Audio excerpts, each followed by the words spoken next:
Hello, I'm Dean Bertram, and welcome to the very last My Weird Library.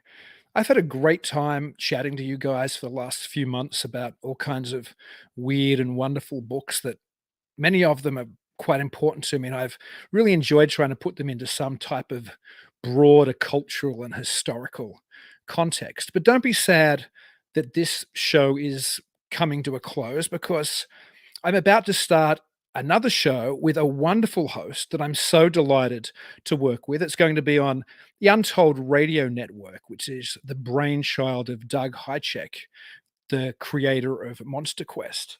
And my future co-host is an author in his own right. He's written a number of very cool books, including How UFOs and Bigfoot Prove the Bible is True, which is an awesome little book, and this, which is fantastic as well.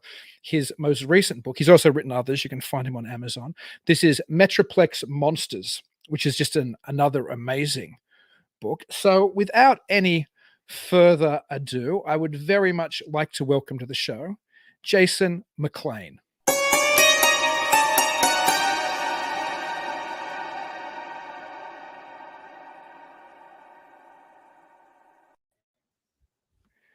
Greetings, Jason. Hello, baby. Hey, baby. Well, I have two babies now. I have Jen on Talking Weird, and I have you as my secondary baby on Mysterious Library, which is launching next week on the Untold Radio Network. 1 week from today, because today is Tuesday. It's Tuesday the 16th, and we are going live next week. So from what I'm hearing is I'm your side squish.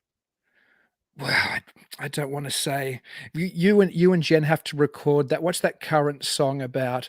Sung by, I have a terrible voice where I try it, but then I'd probably get kicked off YouTube anyway. With Ashley McBride and somebody else. How I never wanted to be this girl or something. I never wanted to be the other woman. There you go. No, keep going.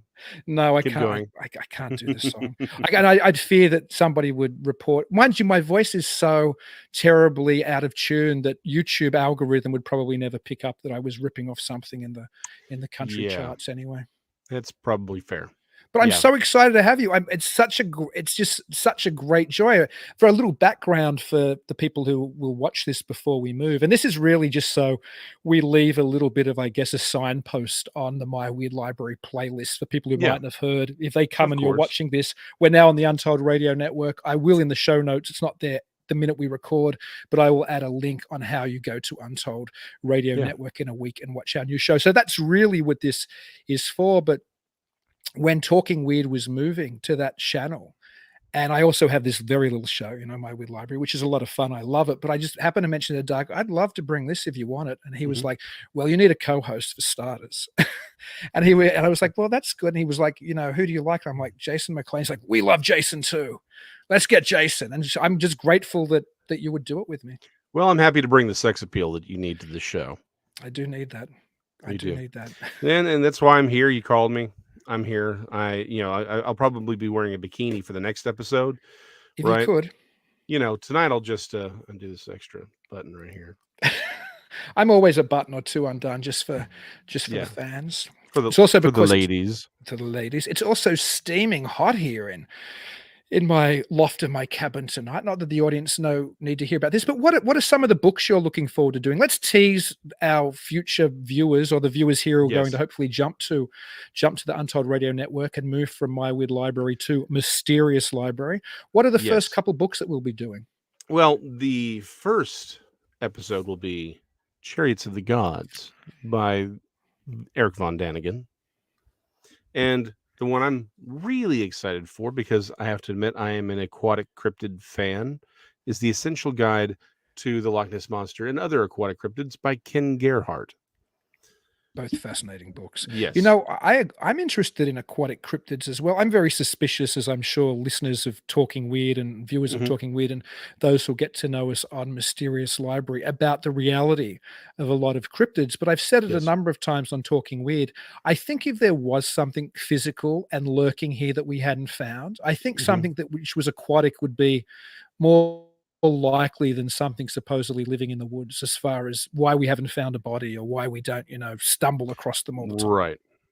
Yeah, no, absolutely. I mean, it's one of those things where I mean, the ocean, as big as it is, solves so many of these problems. I mean, we find new things all the time, and unlike a lot of these other creatures, although definitely we are going to talk when we get to Bigfoot.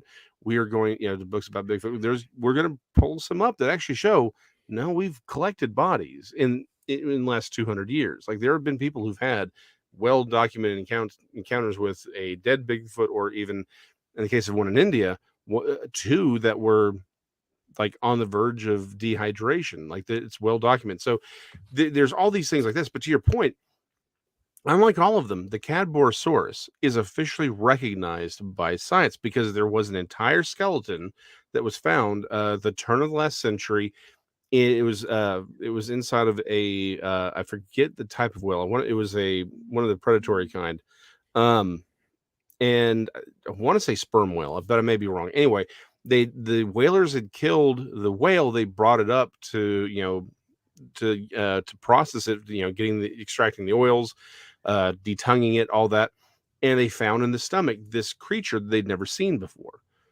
And Hmm. and of course the soft tissues had all basically dissolved, but it was still intact as far as the skeleton, and like some of the sinews and stuff were there. So they took a photo. They took several photographs of this carcass, and so science officially recognizes the Cadborosaurus, named after Cadboro Bay, as a real species, but we just don't have, we don't have a lot of evidence for it.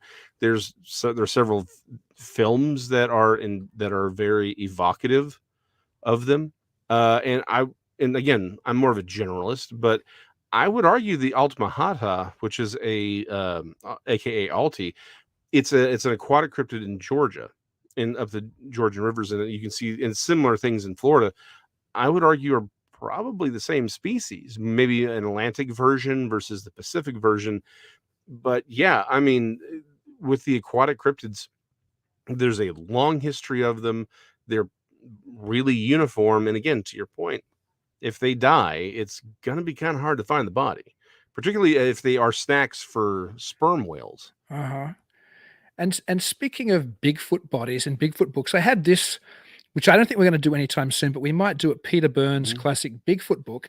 I think Oh, of he course. mentions the Minnesota Iceman in here, but of course we Mhm. could also do Ivan Sanderson's Abominable Snowman, because Sanderson is the Mhm. person who, along with, help me out, who's the other cryptozoologist with, Helvermois, or however you pronounce his name, the Belgian Yeah. cryptozoologist, right? Yeah, Hulvemans, I believe, Oh but gosh, I'm I'm a terrible. Texan. I've never pronounced anything correctly in my life.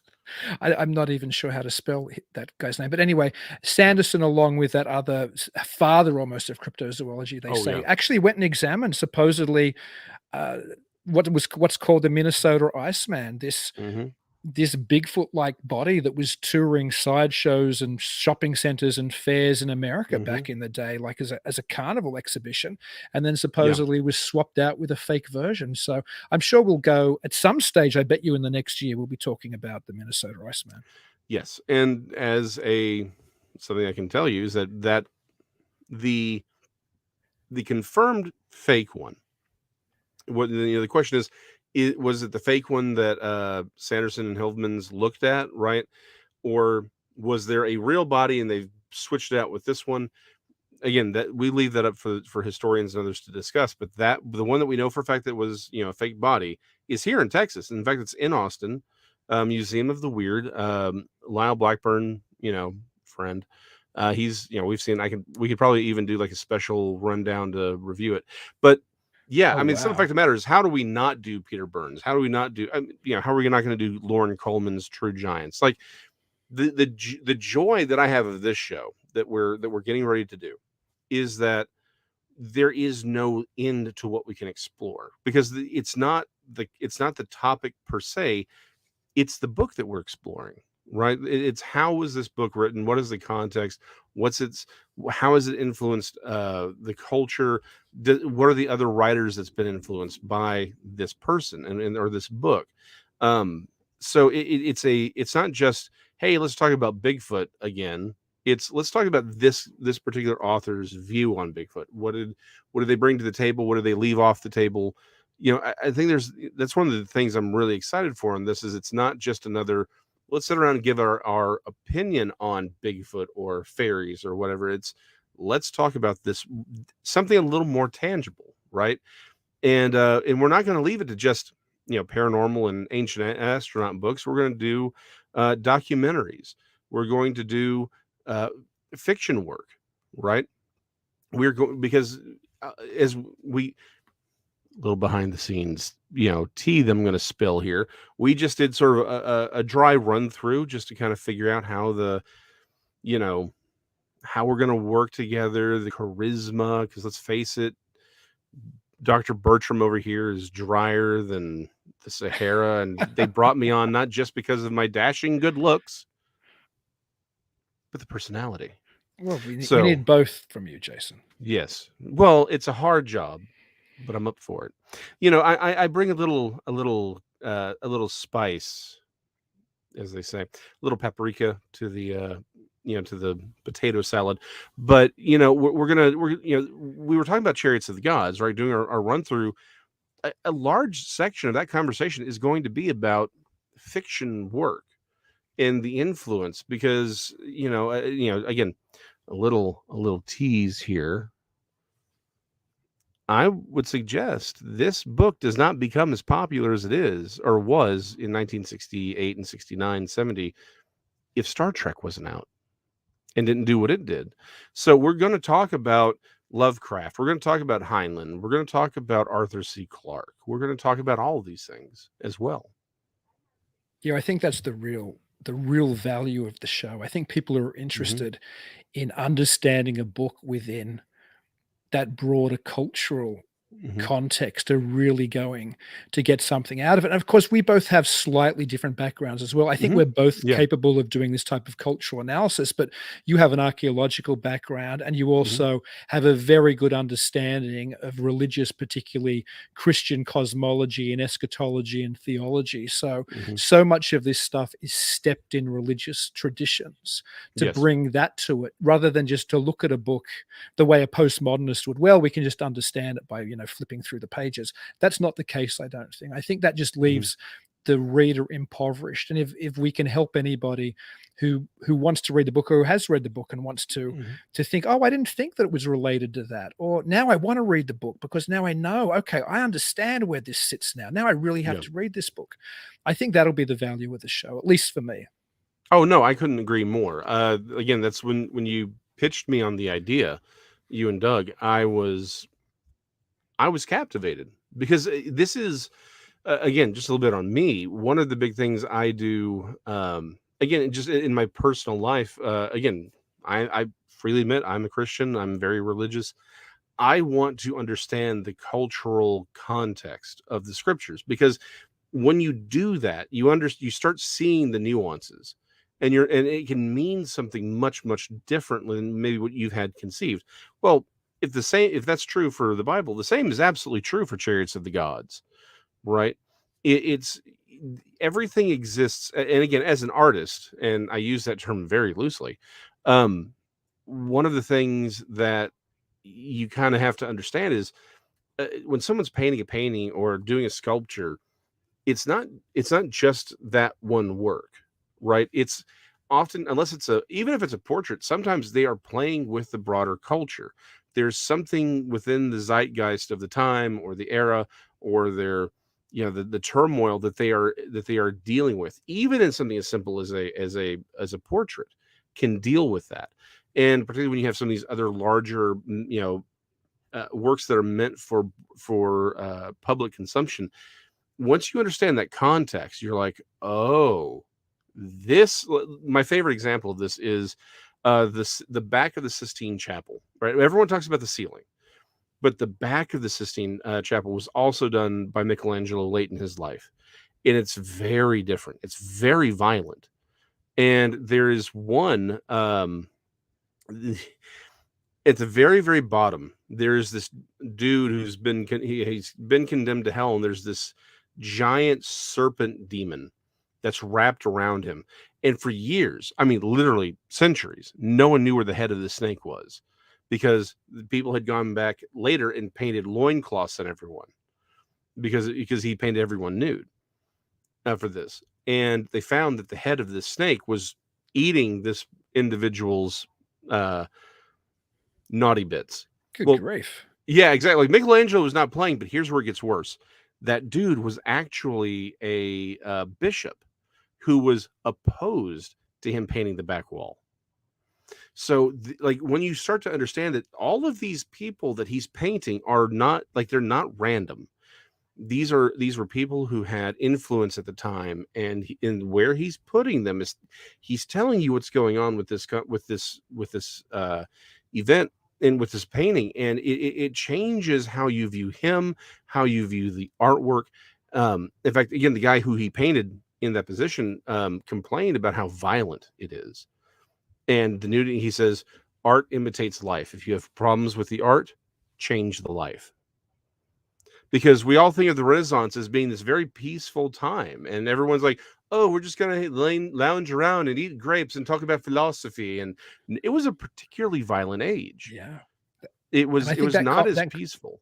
that competition's really what drove a lot of that artwork as well Hmm. between those various city states. So yeah, we tend to think Hmm. about art often coming out of times where people had the ability to just relax and reflect, but and that's a classic example of where it came out of Hmm. brutal competition. So Well, well, Leonardo da Vinci spent most of his time designing weapons. Like, we think of him as an artist, and he was, but he spent a huge amount of time developing weapons and defensive buildings and ramparts and things for his patrons. Because again, it was a violent age, and that's what you did to pay the bills. Well, but that also allowed you, because of these city states would be so prosperous and wealthy and defended because of the weapons that these people were often designing, that they could do a Mona Lisa or a Last Supper or the Sistine Chapel. you know what I got out of that is as accurate as it all is, how fantastic that we'll do a paranormal show where we'll go down those type of paths sometimes as well. I Yes. don't think there's Hmm. many shows in our space where you would get that type of broader cultural analysis. And what of course we'll also be doing, you mentioned that you wanted to do this. I'd only Yes. recently done it on My Weird Library.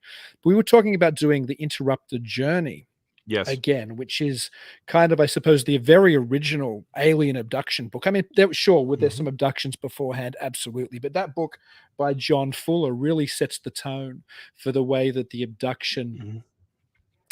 I suppose, movement or the abduction research community and alien abduction belief would follow after that. So it's going to be fun to look at sources that Oh were yeah. almost that ground zero case as well. And it's going to be fun to do with you because when I did it, was relatively controversial. I mean, there were some people on YouTube who Hmm. disagreed with me. There are a number of people when it was posted on Facebook that disagreed with me. So it'll be interesting to see if we butt heads at all over our interpretation of that Oh, original abduction book.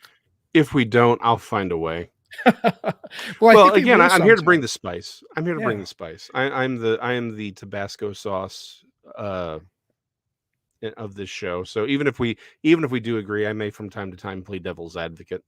Yeah, I think Um, that'll be keep fun. you on your toes.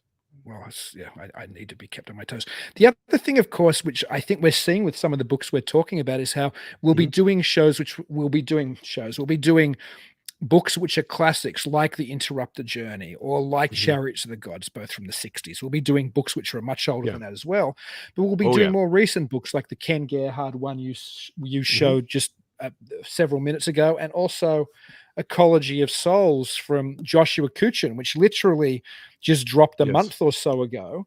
We'll be looking at those within the first month of the show as well. So I think Mhm. it's going to be interesting to look at books which were important and still are, and look at Oh books yeah. which are breaking now and see how they fit into the type of strains we're talking about, and Mhm. particularly the ones which seem to likely to be impactful going forward within Yes. paranormal thinking.